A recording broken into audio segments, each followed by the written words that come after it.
ఓం శుక్లాంబరధరం విష్ణుం శశివర్ణం చతుర్భుజం ప్రసన్నవదనం ధ్యాయేత్ సర్వవిఘ్నోపశాంతయే అగజానన పద్మార్కం గజాననమహర్నిశం అనేకదంతం భక్తానాం ఏకదంతముపాస్మహే వాగీశాద్యాస్వమనః సర్వార్థానాం ఉపక్రమే యన్నత్వా కృతకృత్యాశ్వస్తన్నమామి గజాననం శారదా శారదాం భోజవదనా వదనాంబుజే सर्वदा सर्वदास्माकं सन्निधिः सन्निधिं क्रियात् गुरुर्ब्रह्मा गुरुर्विष्णुः गुरुर्देवो महेश्वरः गुरुः साक्षात् परं ब्रह्म तस्मै श्रीगुरवे नमः। ॐ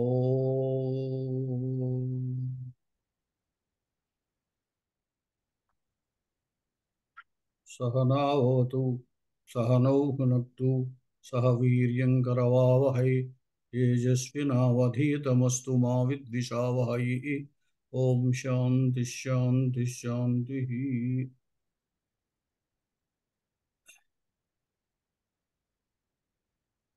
అందరికీ స్వాగతం. ఇంతవరకు మీరు కొన్ని సాధారణమైన పుంలింగ శబ్దాలు, స్త్రీలింగ శబ్దాలు, నపుంసకలింగ శబ్దాలు, వాటి యొక్క ప్రథమ, ద్వితీయ, తృతీయ, పంచమి, షష్ఠి అధ్యయనం చేశారు.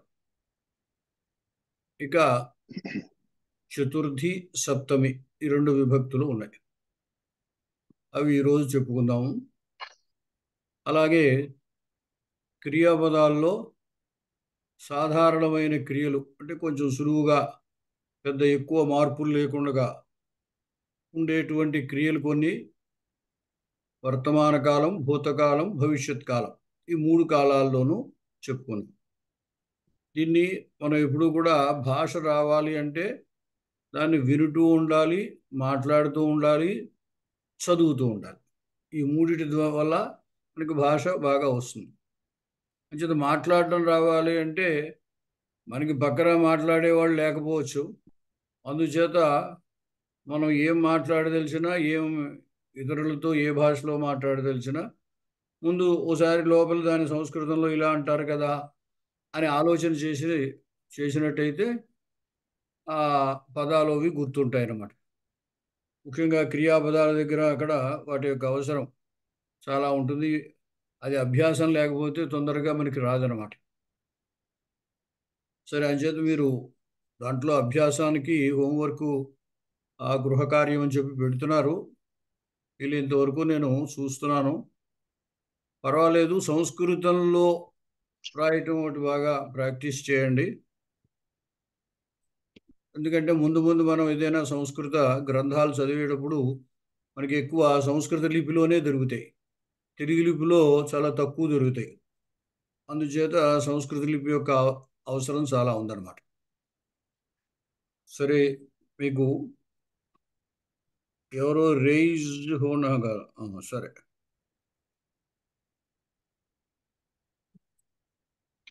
షేర్ చేస్తాను.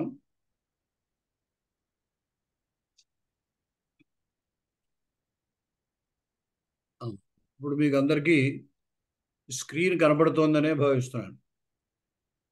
చూడండి, కనిపిస్తుంది కదా?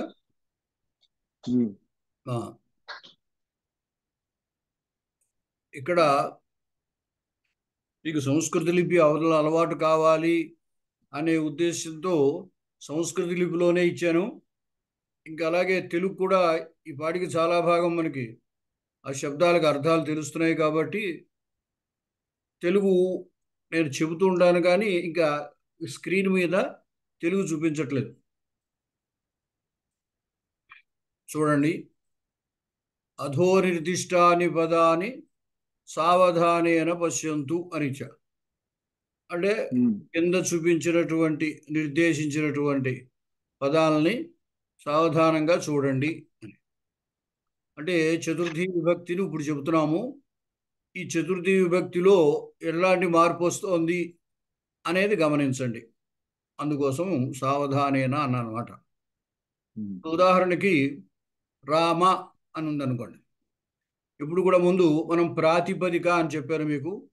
నామవాచకాలకి మూల పదాన్ని, అది మూల శబ్దాన్ని ప్రాతిపదికము అని అంటారు.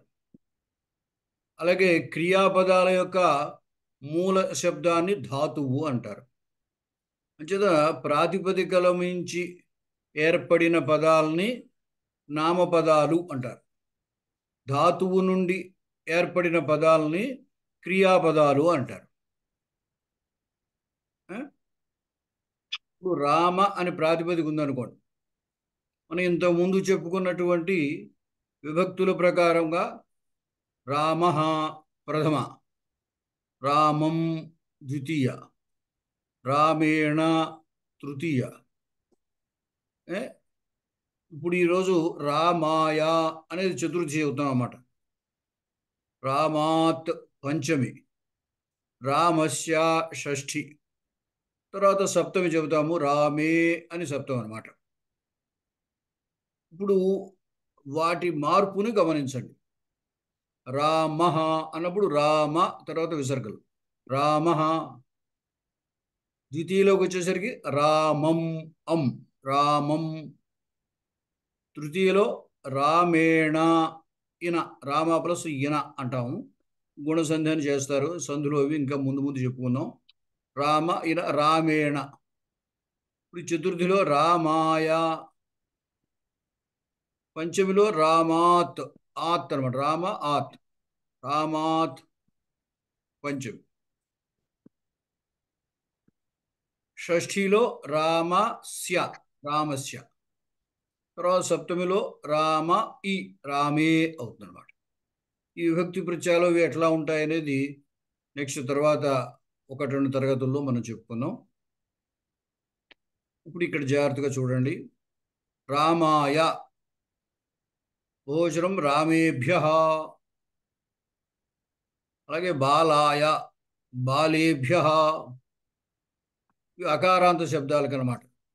ఈ విధంగా మీరు ఏదో వృక్షాయ, వృక్షేభ్య, చంద్రాయ, చంద్రేభ్య, గజాయ, గజేభ్య, ఆ విధంగా ఏర్పాటు చేసుకోవచ్చు అనమాట. తర్వాత ఇకారాంత శబ్దంలో కవయే కవిభ్య,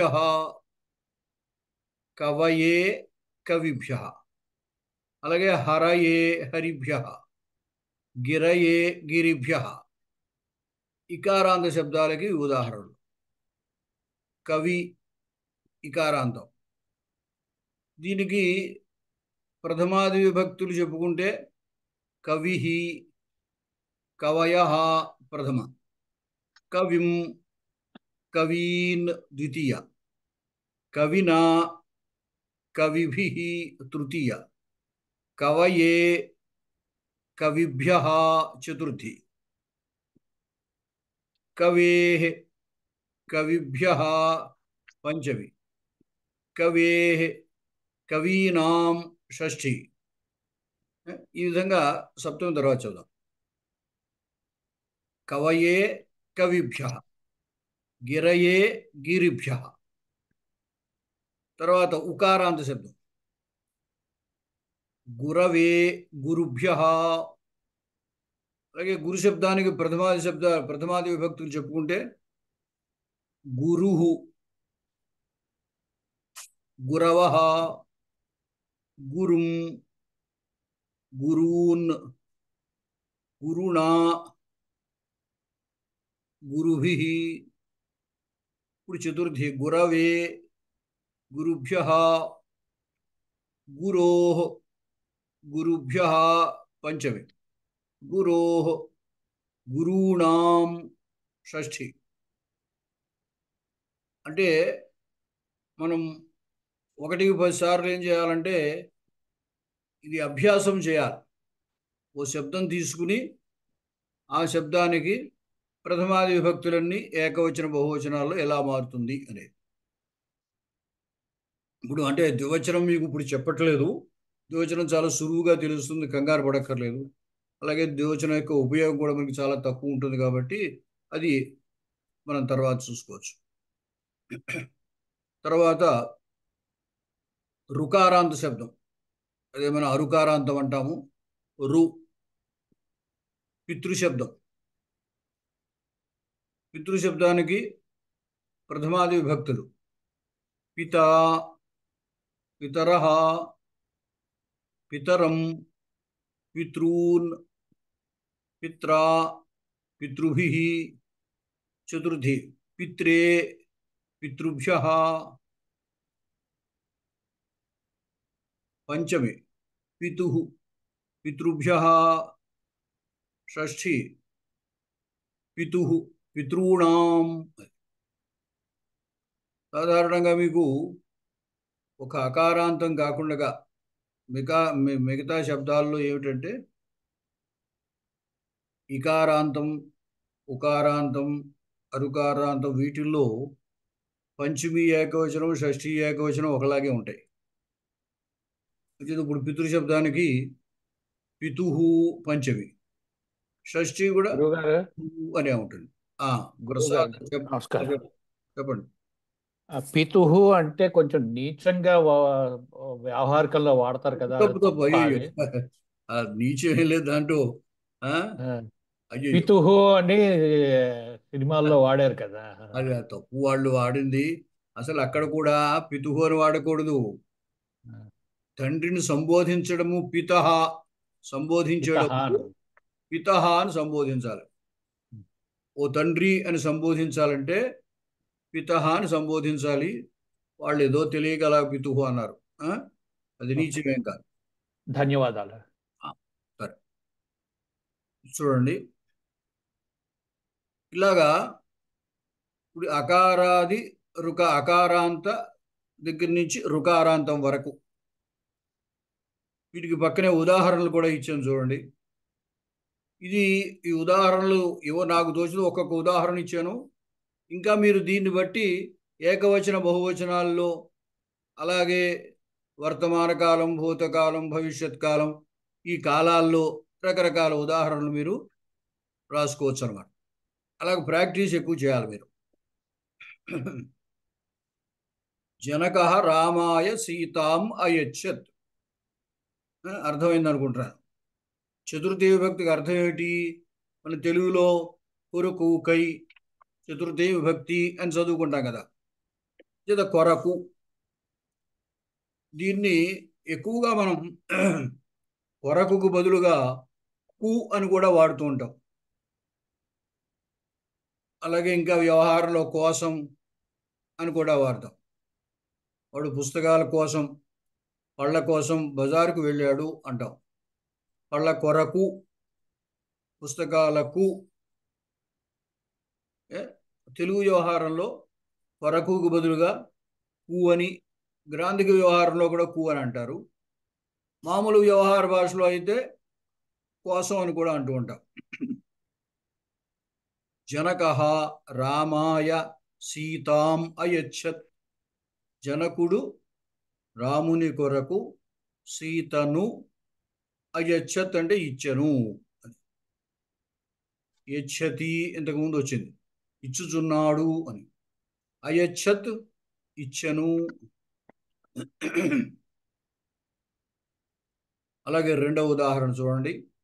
ఉపాధ్యాయః బాలేభ్యః పుస్తకాని అయచ్చత్. ఉపాధ్యాయుడు బాలుర కొరకు పుస్తకములను అయచ్చత్ ఇచ్చెను. ఉపాధ్యాయుడు కొద్దిగా ఉంది బాలుర కొరకు పుస్తకములను. అలాగే మిగతా వాడు మ్యూట్ చేసుకోండి, ఎవరు మీ మాటలు మాకు వినపడతాయి. తర్వాత కవి శబ్దం. కవిభ్యః నమః అంటే కవులకు నమస్కారము. అలాగే గిరి శబ్దానికి మునయః హిమవతే గిరయే నమః అకుర్వన్. హిమవతి అనేది అట్లా అట్టే పెట్టండి, అర్థం తెలియడం కోసం అని ఇలా ఇచ్చాం. మునయః గిరయే నమః అకుర్వన్. మునులు పర్వతమునకు, గిరికి, హిమవత్ పర్వతానికి నమః అకుర్వన్ నమస్కారమును చేసిరి. తర్వాత గురవే నమః. గురువుకు నమస్కారము. రామ పిత్రే వనం అగచ్చత్. రాముడు తండ్రి కొరకు వనమునకు వెళ్ళాను. అంటే తండ్రి మాట నిలబడడం కోసం వెళ్ళాడు కదా ఆయన. రామ పిత్రే వనం అగచ్చత్. రాముడు తండ్రి కొరకు వనమునకు వెళ్ళాను. తర్వాత రామ సీతాయై మాయామృగం అన్వగచ్చత్. రాముడు సీత కొరకై మాయామృగమును అనుసరించను. అన్వగచ్చత్ మామూలుగా వర్తమాన కాలంలో గచ్చతి అంటాం. గచ్చతి అంటే వెళ్ళడం. అనుసరించి వెళ్ళడాన్ని అనుగచ్చతి అంటాం. ఈ అనుగచ్చతి అని వర్తమాన కాలంలో అన్న, భూతకాలంలో అనుకు గచ్చతికి మధ్యలో ఆ భూతకాలాన్ని చెప్పేటువంటి అకారం చేరుతుందన్నమాట. అంటే గచ్చతికి భూతకాలం అగచ్చత్ మీకు తెలుసు. పైనుంచి యచ్చతి అయచ్చత్, అలాగే కరోతి అకరోత్, కుర్వంతి అకుర్వన్. అంటే భూతకాలాన్ని సూచించడానికి ధాతువుకు ముందు ఆ చేరుతుంది. కాబట్టి ఇక్కడ రామ పిత్రే వనం అగచ్చత్ అన్నప్పుడు అగచ్చత్ అన్నాం. అగచ్చత్ అంటే వెళ్ళాను అని. అనుసరించి వెళ్ళాడు అని చెప్పాలంటే ఈ అను అనేది ఉపసర్గ అంటారు. అను చేర్చాలి. అను చేర్చినప్పుడు ఏమవుతుందంటే అను అగచ్చత్. అక్కడ యణాదేశ సంధి అని వస్తుంది. ప్రస్తుతానికి ఇట్లాగ మార్పును గుర్తుంచుకోండి అంతే. అన్వగచ్చత్, మాయా అను గారు అగచ్చత్. గారు మాయా అని వచ్చింది. ఇక్కడ మయామృగం అని వచ్చింది. తప్పు మీనింగ్ వస్తుంది కదా, అది మాయా అని దయచేసి కరెక్ట్ చేసుకోవాలి. Correct correct. దిద్దుదా ఉండండి ఒక్కసారి. మాయామృగమే.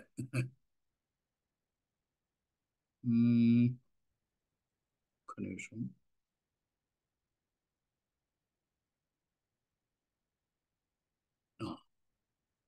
ధన్యవాదాలు. అంచేత ఇక్కడ సీత కోసమని ఆ మాయామృగాన్ని అనుసరించి వెళ్ళాడు రాముడు.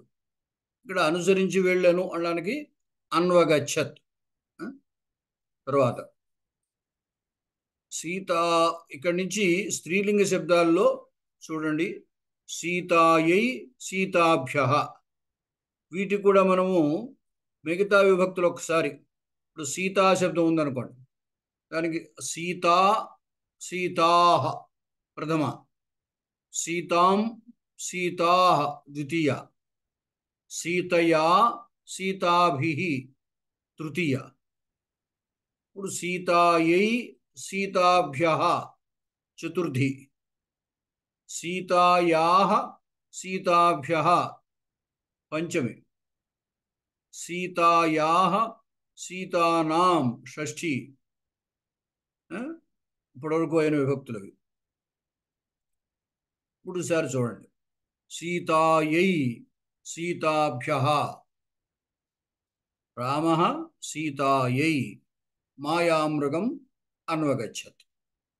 తర్వాత గౌరీ శబ్దానికి, గౌరీ శబ్దానికి చెబితే ప్రథమాది విభక్తులు గౌరీ, గౌర్యః, గౌరీం, గౌరీః ద్వితీయ, గౌర్యా గౌరీభిః తృతీయ, గౌర్యై గౌరీభ్యః చతుర్థి, గౌర్యాః గౌరీభ్యః పంచమి, గౌర్యాః గౌరీణాం షష్ఠి. ఉదాహరణ చూడండి. శివః గౌర్యై వరం అయచ్చతు. శివుడు పార్వత్యై అని కూడా అనొచ్చు. పార్వతీ శబ్దం తీసుకుంటే పార్వత్యై, గౌరీ శబ్దం తీసుకుంటే గౌర్యై, వరమును ఇచ్చను. తర్వాత జల శబ్దం అంటే నపుంసలింగ శబ్దం. పైనుంచి పుంలింగములో అకారాంత ఇకారాంత ఉకారాంత అరుకారాంతాలు పైన చెప్పాము. స్త్రీలింగాల్లో ఆకారాంతం, ఈకారాంతం ఈ రెండే మీకు పరిచయం చేశాం. అంచేత ఆకారాంతాల్లో సీత, ఇలాగ వీణ, శాల, విద్య ఇట్లాంటి ఆకారాంత శబ్దాలు మీరు అభ్యాసం చేయొచ్చు. అలాగే ఈకారాంతాల్లో గౌరీ ఇక్కడ ఇచ్చాము, అలాగే పార్వతి, లేఖని, అంకని ఇట్లాంటి శబ్దాలన్నీ ఈకారాంత శబ్దాలు తీసుకోవచ్చు. వాణి. తర్వాత అకారాంత నపుంసకలింగ శబ్దాల దగ్గరికి వచ్చాం. జలాయ, జలేభ్య, జలాయ, జలేభ్య.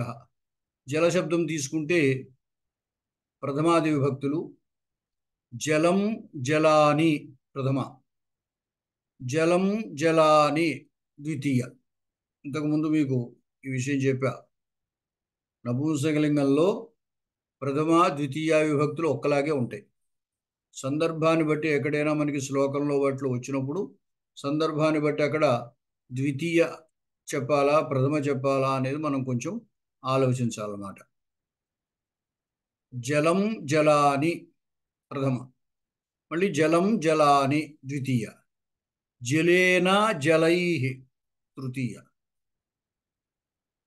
ఇప్పుడు జలాయ, జలేభ్య చతుర్థి, జలాత్, జలేభ్య పంచమి, జలస్య, జలానాం షష్ఠి, సప్తమిలో జలే, జలేషు అని ఉంటుంది.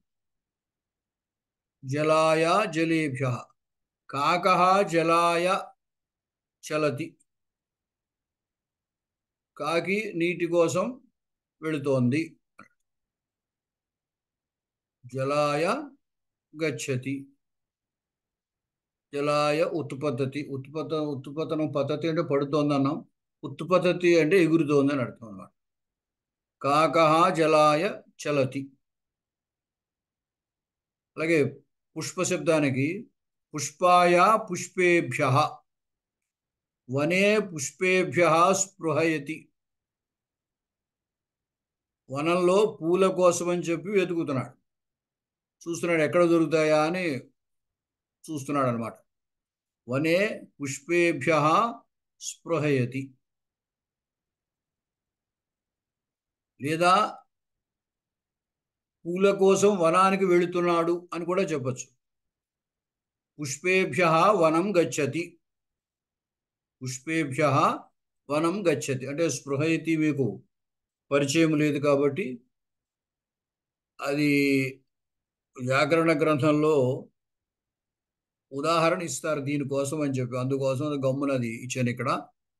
అలా కాకుండా పుష్పేభ్య వనం గచ్చతి అని కూడా మనం అనొచ్చు అనమాట, ఇబ్బంది ఏం లేదు.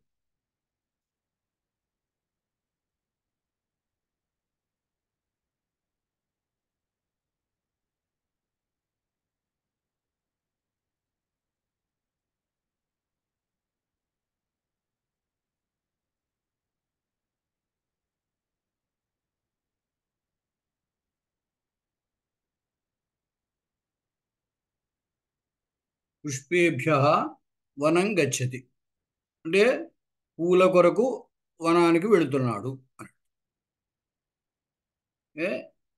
ఇంతవరకు ఈ చతుర్థి విభక్తి చెప్పుకున్నాం. తర్వాత సప్తమి విభక్తి అంటే ఇది కూడా చెప్తే మీకు 7 విభక్తులు పరిచయం చేసినట్టు అవుతుంది. తదనుగుణంగా మీరు చూడొచ్చు అనమాట.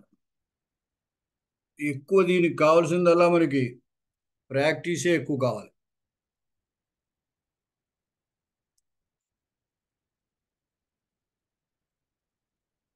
చూడండి, రామే, రామేషు, రామే, రామేషు. అలాగే బాలే, బాలేషు, వృక్షే, వృక్షేషు. రామ శబ్దాన్ని ఇంతకుముందు కూడా ఇంతవరకు చెప్పాము. రామః, రామాః ప్రథమ, రామం, రామాన్ ద్వితీయ, రామేణ రామై తృతీయ, రామాయ రామేభ్యః చతుర్థి, రామాత్ రామేభ్యః పంచమి, రామస్య రామాణం షష్ఠి. ఇప్పుడు ఇగో సప్తమి, రామే రామేషు. అదేవిధంగా బాలే బాలేషు, వృక్షే వృక్షేషు. సప్తమికి తెలుగులో అందు నా సప్తమి విభక్తి అని చెప్తాం. రామే అంటే రాముని యందు, రామేషు రాముల యందు. అలాగే బాలే బాలుని యందు, బాలేషు బాలుర యందు. వృక్షే వృక్షముల యందు, వృక్షమునందు. వృక్షేషు వృక్షముల యందు. ఇక్కడ ఈ సప్తమి విభక్తికి తెలుగులో వాడినప్పుడు అందు అని, లో అని, మీద అని కూడా వాడతాం. ఇప్పుడు చెట్ల మీద పక్షులు ఉంటాయి అని చెప్పాలనుకోండి, ఆ చెట్ల మీద అన్నప్పుడు వృక్షేషు అనొచ్చు. అంటే ఇంటిలో అంటాం. గృహే జనా సంతి, అప్పుడు అర్థం ఏం చెబుతాం? ఇంటిలో జనాలు ఉన్నారు అని. వృక్షే పక్షిణ సంతి, పక్షిణ తెలియకపోతే ఖగ అనొచ్చు. వృక్షే ఖగా సంతి అంటే ఇక్కడ చెట్టులో అనం. తెలుగు వ్యవహారంలో ఏమంటాం? చెట్టు మీద కాకులు ఉన్నాయి, పక్షులు ఉన్నాయి అంటాం. వృక్షే కాకాహ సంతి, లేదా వృక్షేషు కాకాహ నివసంతి అంటే చెట్ల మీద కాకులు నివసిస్తున్నాయి. అంచేత ఈ మీద అంటే మళ్ళీ వేరే ఏదైనా అనాలేమో అని అనుకోకండి. అందు అనే అర్థం తెలుగులో లో అని, ఈ మీద అని కూడా వాడతాము. అంచేత సప్తమి విభక్తి అని గుర్తిస్తే చాలు, ఆ విధంగా ప్రయోగించవచ్చు అనమాట. ఫలే ఫలేషు, పుష్పే పుష్పేషు, పత్రే పత్రేషు. ఇవి అకారాంత శబ్దానికి ఉదాహరణ అన్నమాట. ఈ రామే రామేషు, బాలే బాలేషు, వృక్షే వృక్షేషు ఇవి భూలింగ శబ్దాలు. ఫలే ఫలేషు, పుష్పే పుష్పేషు, పత్రే పత్రేషు ఇవి నపుంసకలింగ శబ్దాలు. కవౌ కవిషు ఇకారాంత పుంలింగ శబ్దము. పైన మనం చతుర్థి చెప్పుకున్నప్పుడు దీనికి మిగతా విభక్తులు కూడా చెప్పాం. ఇప్పుడు సప్తమిలో కూడా ఓసారి అవి చెప్తాను. కవిః కవయః ప్రథమ, కవిం కవీన్ ద్వితీయ, కవినా కవిభిః తృతీయ, కవయే కవిభ్యః చతుర్థి, కవేః కవిభ్యః పంచమి, కవేః కవీనాం షష్ఠి, కవౌ కవిషు సప్తం. అలాగే హరి శబ్దం తీసుకుంటే హరిః హరయః, హరిం హరీన్, హరిణా హరిభిః, హరయే హరిభ్యః, హరేః హరిభ్యః, హరేః హరీణాం, హరౌ హరిషు. అలాగే గురు శబ్దం ఉకారాంతం తీసుకుంటే గురౌ గురుషు, గురుః గురవః, గురుం గురూన్, గురుణా గురుభిః, గురవే గురుభ్యః, గురోః గురుభ్యః, గురోః గురూణాం, గురౌ గురుషు. తర్వాత ఇక స్త్రీలింగ శబ్దాల్లో ఆకారాంతము, ఈకారాంతము ఉదాహరణలు.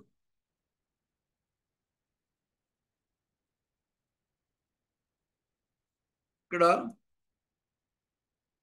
బాలా అనిచ్చాం. ఇందాక కూడా బాలా శబ్దానికని సీతా శబ్దానికని మనం చెప్పుకున్నాం.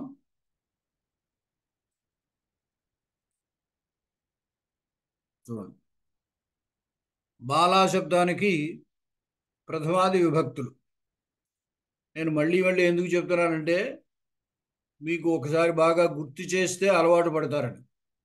నేను చెప్పినప్పుడు ఊరికే వినడమే కాదు, కూడా లోపల మనస్సులో అనుకోవాలి. మనస్సులో బాగా దాన్ని పట్టించుకున్నట్టయితే సులువుగా వస్తుంది. బాలాయాం బాలాసు. సీతా శబ్దానికైతే సీతాయాం సీతాసు. శాలా శబ్దానికి శాలాయాం శాలాసు. అలాగే వీణాయాం వీణాసు. పత్రిక తీసుకున్నాం అనుకోండి, పత్రికాయాం పత్రికాసు.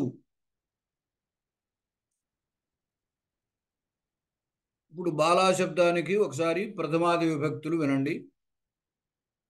బాలా బాలాహ ప్రథమ, బాలాం బాలాహ ద్వితీయ, బాలయా బాలాభిః, బాలయా బాలాభిః, అది తృతీయ. బాలాయై బాలాభ్యః పంచమి. బాలాయాః బాలానాం షష్ఠి. బాలాయాం బాలాసు సప్తం. అదేవిధంగా సీతాయాం సీతాసు, శాలాయాం శాలాసు. వీటికి కూడా ఒకసారి చెబుతాను చూడండి. సీతా సీతాః, సీతాం సీతాః, సీతయా సీతాభిః, సీతాయై సీతాభ్యః, సీతాయాః సీతాభ్యః, సీతాయాః సీతానాం, సీతాయాం సీతాసు. ఇలాగే శాలా శబ్దానికి. తర్వాత ఈకారాంత శబ్దం, గౌరీ శబ్దం. ప్రథమాది విభక్తులు వినండి. గౌరీ గౌర్యః ప్రథమ, గౌరీం గౌరీః ద్వితీయ, గౌర్యా గౌరీభిః తృతీయ, గౌర్యై గౌరీభ్యః చతుర్థి, గౌర్యాః గౌరీభ్యః పంచమి, గౌర్యాః గౌరీణాం షష్ఠి, గౌర్యాం గౌరీషు సప్తం. ఇక్కడ గౌర్యాం ఆ చుక్క కనపడలేదేమో, విడిగా ఉన్నప్పుడు మకార పూలు పెట్టచ్చు. గౌర్యాం గౌరీషు. అలాగే పార్వతీ శబ్దం కూడా. తర్వాత అరుకారాంత శబ్దం, పితృశబ్దం పైన ఇచ్చాము, దానికే ప్రథమాది విభక్తులు. పితా పితరః ప్రథమ విభక్తి, పితరం పితॄన్ ద్వితీయ, పిత్రా పితృభిః తృతీయ, పిత్రే పితృభ్యః చతుర్థి, పితుః పితృభ్యః పంచమి, పితుః పితॄణాం షష్ఠి, పితరి పితృషు సప్తమి.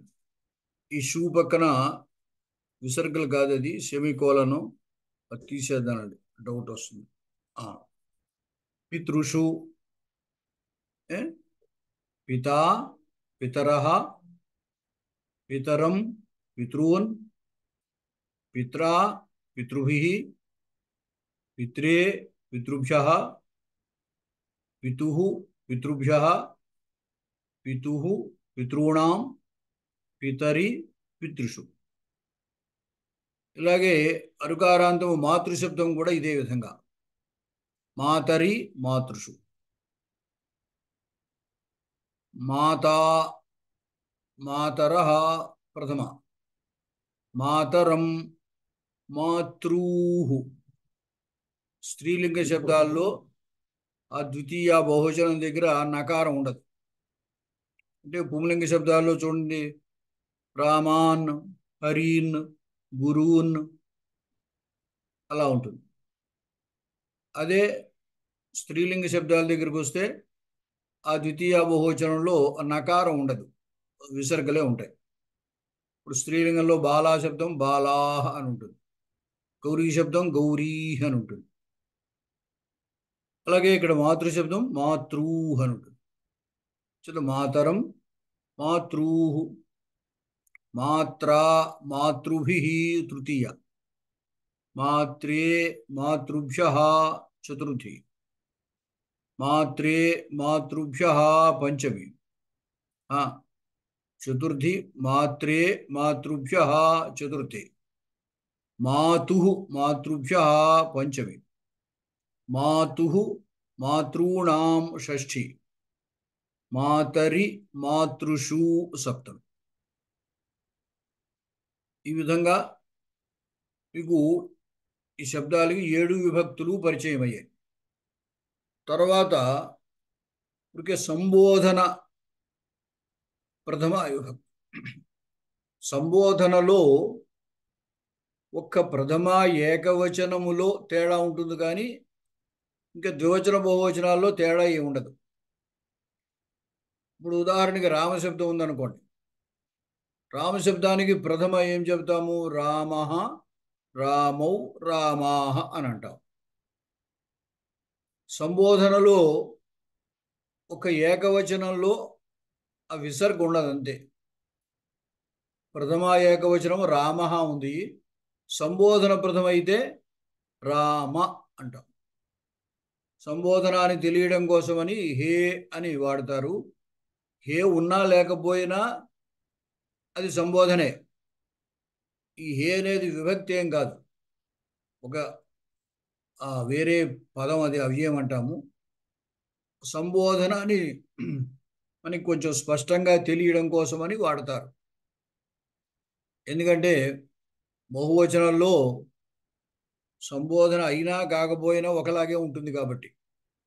ఇప్పుడు రామశబ్దానికి ప్రథమా బహువచనం రామాహ అన్నాం అనుకోండి, సంబోధనలో కూడా రామాహనే ఉంటుంది. అయితే రామాహ అనేది సంబోధన అని తెలియాలంటే ఈ హే అనేది పెడితే సులువుగా తెలుస్తుంది అనమాట. ఇప్పుడు బాలుర్ని సంబోధించామనుకోండి, హే బాలాహ అంటే ఓ బాలురారా, ఓ బాలురారా అన్నాడు. హే జనాహ, ఓ జనులారా. హే పురుషాహ, ఓ పురుషులారా అని. అలా సంబోధన కాకపోయినా ఈ జనాహ, బాలాహ, పురుషాహ అనే ఉంటుంది. అంటే సంబోధనము అని గుర్తించడానికి మన వాళ్ళు ఈ హే అనేటువంటి దాన్ని వాడుతూ ఉన్నారనమాట. అది వాడకపోయినా సంబోధనే. హే రామ, హే బాల, హే వృక్ష,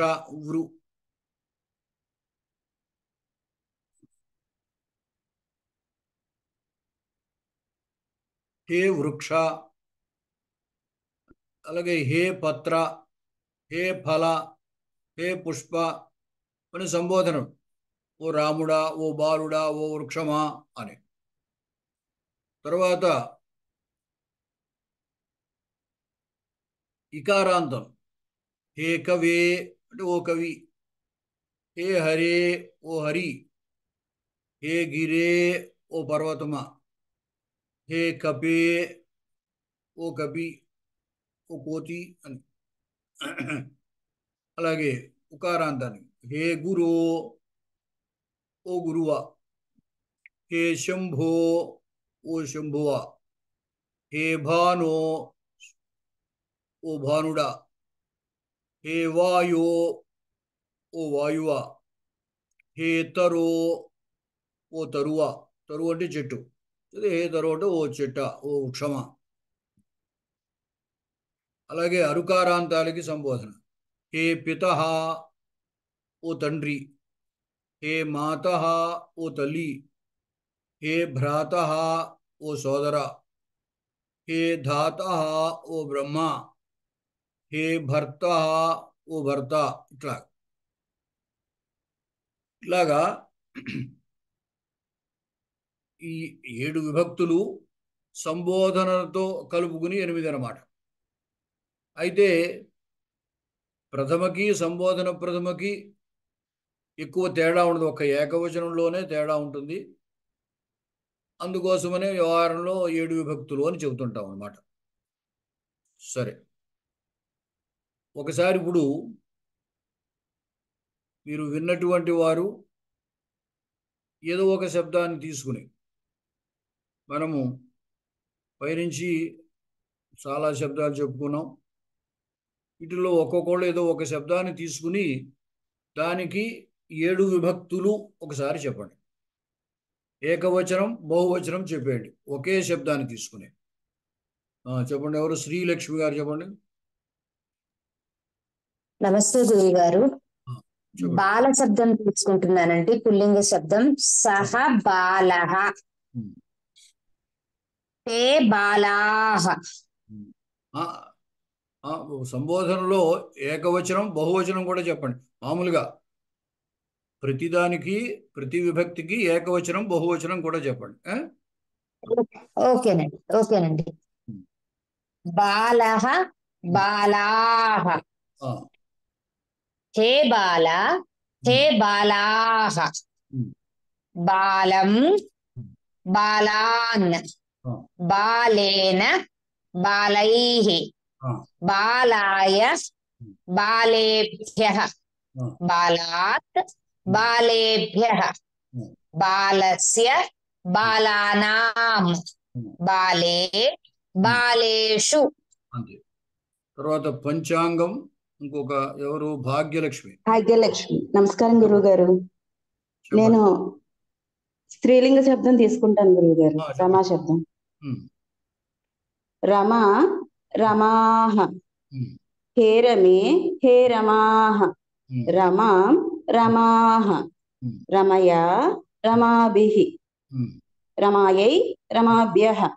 రమాయాః, రమాభ్యః. రమాయాః, రమాణాం. రమాయాం, రమాసు. అది మీకు కింద స్త్రీలింగ శబ్దం చెప్పినట్లేదు, సర్లేండి. అంటే ఆకారాంత వినండి, ఏం లేదు. ఆకారాంత స్త్రీలింగ శబ్దం అయితే ఏకారం రమే, సీతే, బాలే అని వస్తుంది. అలాగే ఈకారాంత స్త్రీలింగ శబ్దం అయితే ఆ ఈకారానికి రసం వస్తుంది. గౌరీ శబ్దం ఉందనుకోండి, హే గౌరీ. పార్వతీ, హే పార్వతి అన్నమాట. సరే, తర్వాత లలితవాణి చెప్పండి. నమస్కారం గురుగారు. చెప్పండి. నేను దేవహ శబ్దం తీసుకుంటున్నాను మహోదయ. దేవహ. చెప్పండి. దేవహ, దేవాః. హే దేవ, హే దేవాః. దేవం, దేవాన్. దేవేన, దేవైః. దేవాయ, దేవేభ్యః. దేవాత్, దేవేభ్యః. దేవస్య, దేవానాం. దేవే, దేవేషు. సమీచీనం. ఇంకా ఎవరైనా? రాజేశ్వరి చెప్పండి. నమస్కారం గురువు గారు. నేను గురు శబ్దం తీసుకుంటున్నానండి. చెప్పండి. గురుః, గురవః. గురుం, గురూన్. గురుణా, గురుభిః. గురవే, గురుభ్యః. గురోః, గురుభ్యః. గురోః, గురుణాం. గురౌ, గురుషు. హే గురౌ, హే గురుషు. హే గురో, హే గురో. హే గురో, హే గురవః. సమీచీనం. సరే, ఇంకా ఎవరైనా? కృష్ణవేణి. అందరూ ఆడవాళ్ళు, మగవాళ్ళు ఎవరు చెప్పట్లేదు. సరే, చెప్పండి. నేను వృక్ష శబ్దం చెప్తానండి. చెప్పండి. వృక్షః, వృక్షాః. వృక్షం, వృక్షాన్. వృక్షేణ, వృక్షైః ఆ, వృక్షాయ ఉమ్, వృక్షేభ్యః ఆ, వృక్షాత్ వృక్షేభ్యః ఆ, వృక్షస్య వృక్షాణాం ఆ, వృక్షే వృక్షేషు ఆ. సమీచీనం. హే వృక్షాః. ఆ. ఇంకా ఎవరైనా?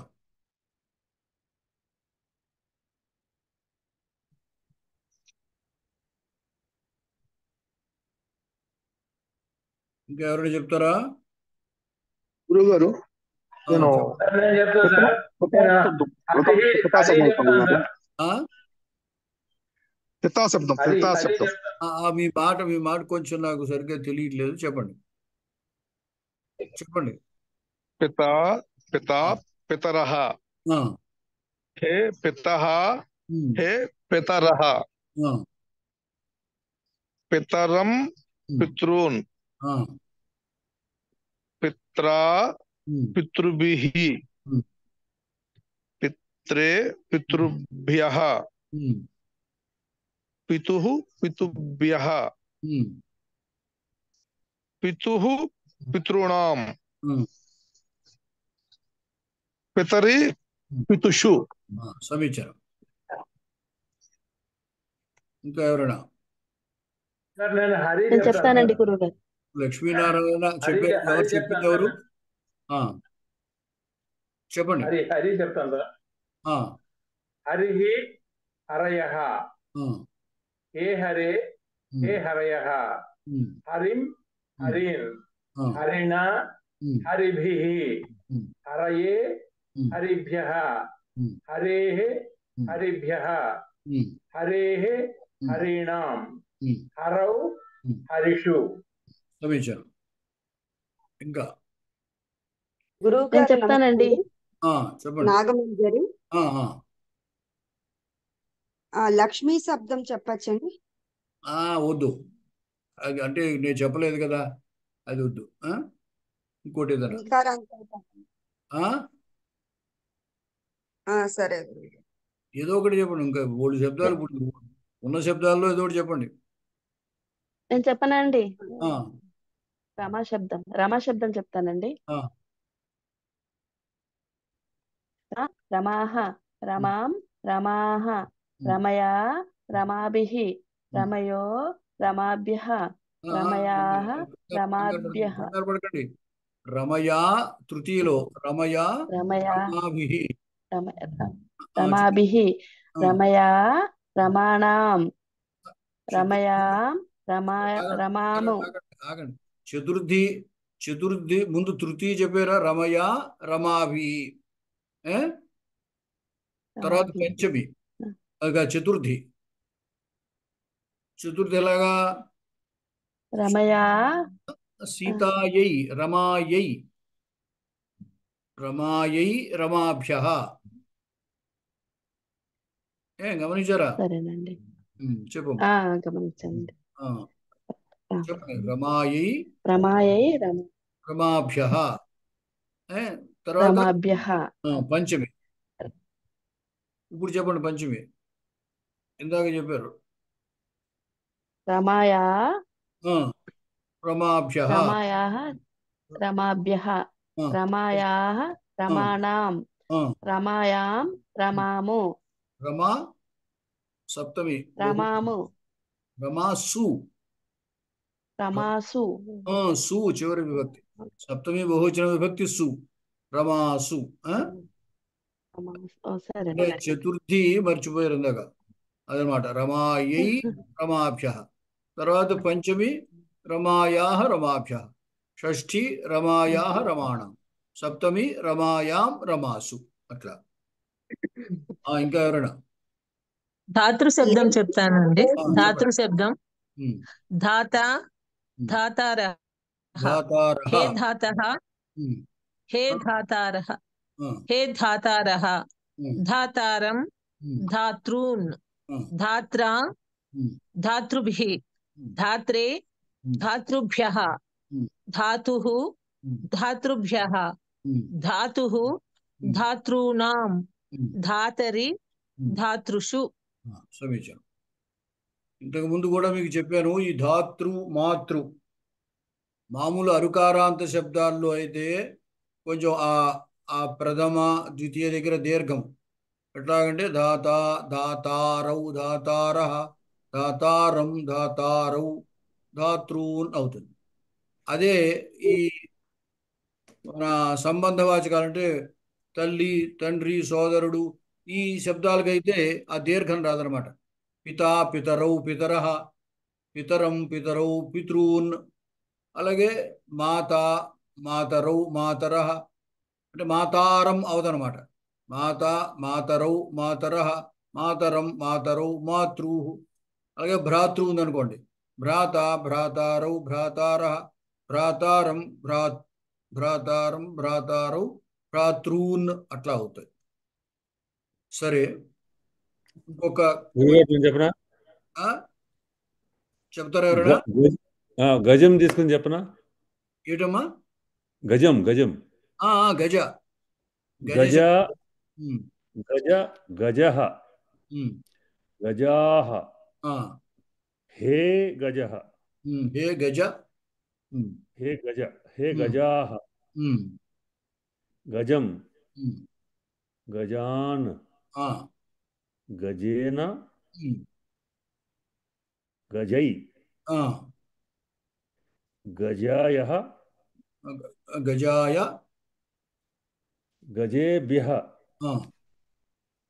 గజేత్ గజాత్ గజాత్ సారీ గజాత్ గజేభ్యోః గజేభ్యః గజేభ్యః గజే షష్ఠి గజేషు సప్తమికి వచ్చేసారు షష్ఠి మధ్యలో.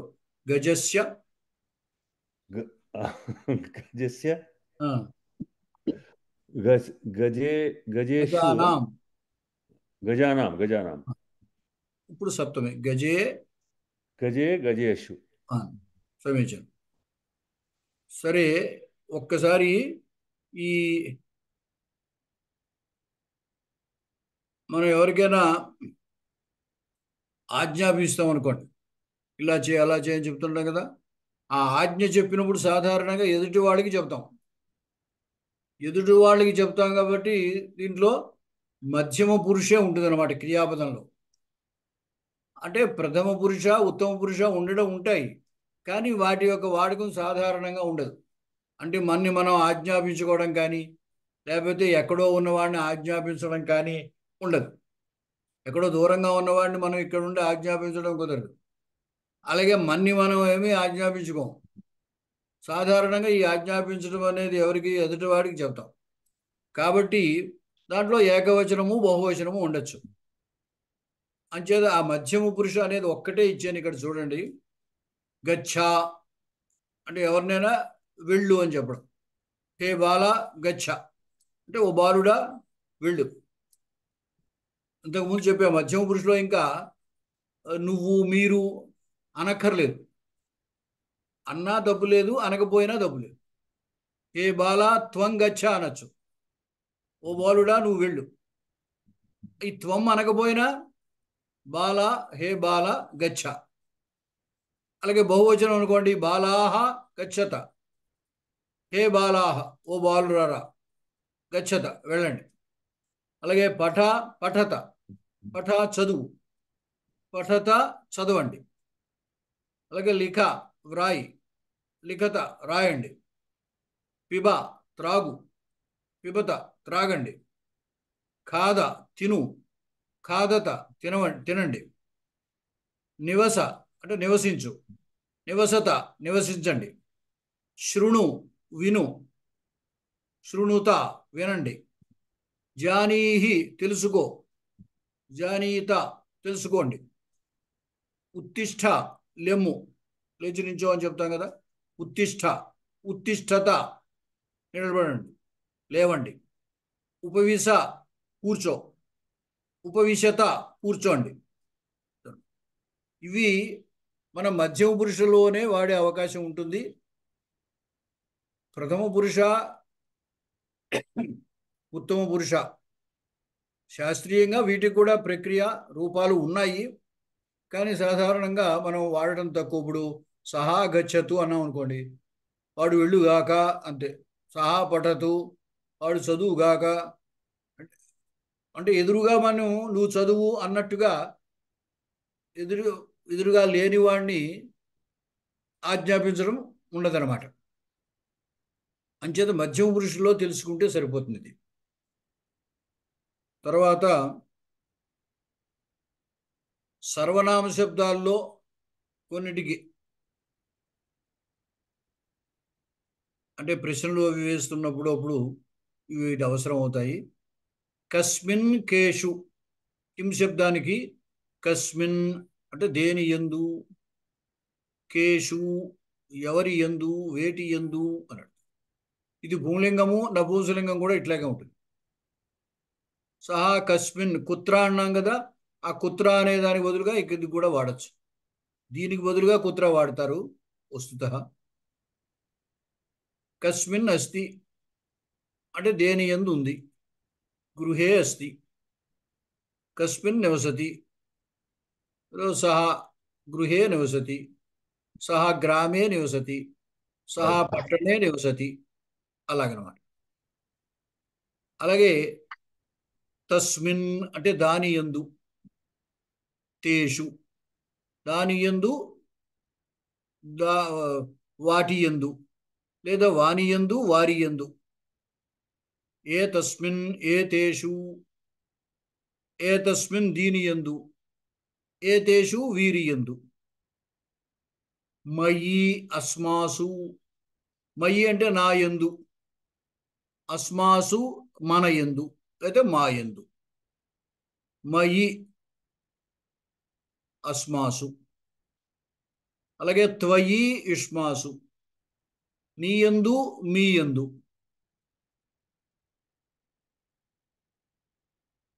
అలాగే స్త్రీలింగంలో కస్యాం కాసు, కస్యాం ఎవతే యందు లేదా దేని యందు, కాసు వేరి ఎవరి యందు, తస్యాం తాసు, తస్యాం ఆమె యందు, తాసు వారి యందు. ఏతస్యాం ఈమె యందు, ఏతాసు వీరి యందు. ఇవి సరే కొంచెం ఉడికే వాళ్ళ పరిచయానికి చెప్పాను, ఉదాహరణలు అవి తర్వాత చెప్పుకుందాము. ఇక్కడ ఒకే పదాన్ని అన్ని విభక్తుల్లోనూ వాక్యాలు తయారు చేయడం అన్నమాట. ఇక్కడ ఒకదానికి నేను చూపించాను చూడండి. రామ దశరథస్య పుత్ర. రామ గమనించండి, బోల్డ్ చేసినది. రామ అంటే రాముడు ప్రథమ విభక్తి. రామ దశరథస్య పుత్ర. దశరథ రామం అనురాగేణ అపాలయత్. దశరథుడు రాముణ్ణి అనురాగంతో ప్రేమతో రక్షించను, పాలించను. ఇక్కడ రామం పైన రామ, రెండవ వాక్యంలో రామం. తర్వాత విశ్వామిత్ర రామేణ సహ వనం అగచ్చతు. విశ్వామిత్రుడు రామునితో కూడా వనమునకు వెళ్ళెను. ఇక్కడ రామేణ తృతీయ. మనం తెలుగులో వాడినప్పుడు రాముడు విశ్వామిత్రుడితో వనమునకు వెళ్ళెను అనేస్తాం. కానీ వస్తుతః మొన్న ఒకసారి చెప్పాను మీకు, ఎవరు ప్రధానమో వాళ్ళు ప్రథమా విభక్తి ఉండాలి, ఎవరు అప్రధానమో వాళ్ళకి తృతీయ విభక్తి ఉండాలి. అంచేత విశ్వామిత్రుడు అక్కడ ప్రధానం. విశ్వామిత్రుడు వచ్చి రాముడిని తీసుకెళ్ళాడు. అంతకుముందు రాముడికి ఆ వనము ఆ ప్రదేశాలు అవేం రాముడికి ఏం తెలియవు. అంచేత కూడా తీసుకెళ్ళిన వాడు ఎవరంటే విశ్వామిత్రుడు తీసుకెళ్ళాడు. విశ్వామిత్రుడు కూడా రాముడు వెళ్ళాడు అనమాట. అయితే ఈ వాక్య నిర్మాణంలో మనం ఎవరు ప్రధానమో వారు ప్రథమలో చెప్పాలి. విశ్వామిత్ర రామేణ సహ వనం అగచ్చత్. అంచేత రామేణ తృతీయ. జనక రామాయ సీతాం అయచ్చత్. రామాయ జనకుడు రాముని కొరకు సీతను ఇచ్చెను. రావణ సీతాం రామాత్ దూరం అనయత్. రావణుడు సీతను రాముని నుండి దూరంగా తీసుకెళ్ళాడు. రామాత్ రాముని నుండి పంచమి. ఆంజనేయ అంగుళీయకం రామస్య భార్యాయై సీతాయై అయచ్చత్. ఆంజనేయుడు అంగుళీయకం ఉంగరాన్ని రాముని యొక్క భార్య సీత కొరకు అయచ్చత్ ఇచ్చారు. ఇక్కడ రామస్య రాముని యొక్క భార్య అయిన సీత అంచేత భార్యాయై సీతాయై. తర్వాత రామే సీతాయా పరమా ప్రీతి అస్తి. రాముని యందు సీతకు మిక్కిలి ప్రీతి ఉన్నది. రామే రాముని యందు. హే రామ సర్వాన్ జనాన్ రక్ష. ఓ రాముడా జనులందరినీ రక్షించు. ఇలాగా ఒక శబ్దాన్ని తీసుకుని ఇలా 7 విభక్తులు వచ్చేటట్టుగా మీకు తోచిన వాక్యాలు రాయండి. పైన చెప్పిన అభ్యాసం ఏంటంటే ఒక శబ్దానికి 7 విభక్తులు ఏకవచన బహువచనాల్లో రాయడం. అలాగే ఈ అభ్యాసం ఏంటంటే ఒక శబ్దాన్ని తీసుకుని దానికి 7 విభక్తుల్లోనూ ఇట్లాగ వాక్యాలు రాయటం. ఇప్పుడు రామ రామం రామేణ రామాయ రామాతు రామస్య రామే హే రామ. ఈ విధంగా బాల కవి గురు సీత గౌరీ ఇత్యాది శబ్దాలు తీసుకుని 7 విభక్తులకి ఒక 7 వాక్యాలు సంబోధనతోటి 8 వాక్యాలు అవుతాయి. ఆ 8 వాక్యాలు రాయండి. ఈ విధంగా రేపు పాఠం కూడా అయ్యాక పెట్టండి. ఇవాళ అంటే రేపు కూడా క్లాస్ ఉంది కాబట్టి తర్వాత పెడితే చూడటానికి అవకాశం ఉంటుంది. ఇక్కడితోటి ఇంకా ఈరోజు తరగతి ముగిద్దాము. గురుగారు సహనౌ భునక్తు సహ వీర్యం కర్వావహై తేజస్వినావధీతమస్తు మా విద్విషావహై. ఓం శాంతి శాంతి శాంతి. హరి ఓం. గురుగారు ఒక్క ప్రశ్న ఒకసారి ఉండండి. ఇప్పుడు ఆ విభక్తుల్ని గురించి చెప్పేటప్పుడు సూత్రం ఏముందండి?